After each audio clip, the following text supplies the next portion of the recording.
Inclusive practice.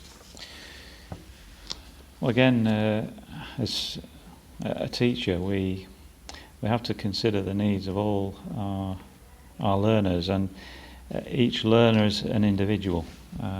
So we have to consider what their needs are. We've looked at various aspects of how that might be affected.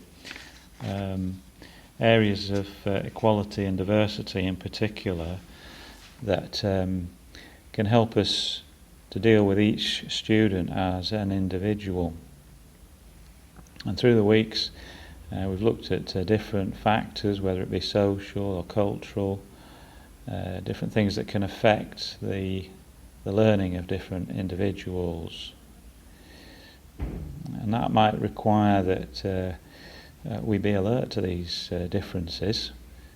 And when we think of inclusive practice, it can really only happen if we're able to see those differences and then apply differentiation, and so that each learner is catered for. You can't really have inclusive practice without differentiation. So we might need to consider the various likes or dislikes, the backgrounds and the motivations of each individual.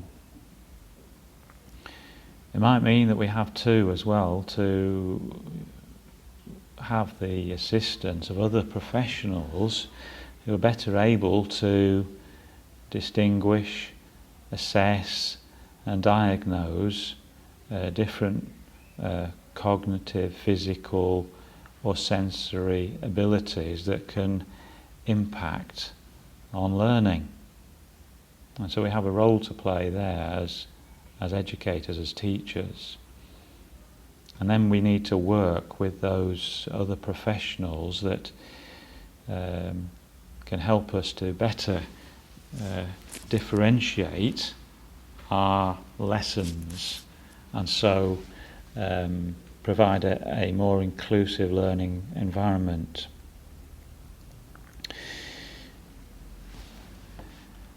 The legislation that exists too is important.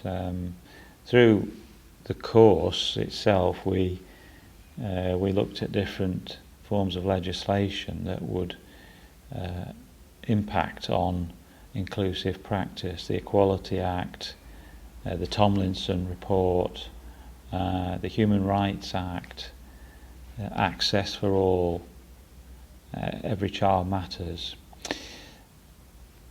These forms of legislation really only go further to emphasise the need for inclusive practice and to consider the needs of each individual student. And we're always trying to improve as teachers, and we can do that by reflecting on our practice. Personal reflection is really good, but we have to be honest with ourselves. We can get feedback too, can't we, from other professionals, other teachers. It's good to have a peer assessment as well of our work. When we get that assessment, then we need to make the adjustments, reflect again on those adjustments, and so it's a continual process of improvement, of learning ourselves how better to include all learners and apply differentiation in our teaching.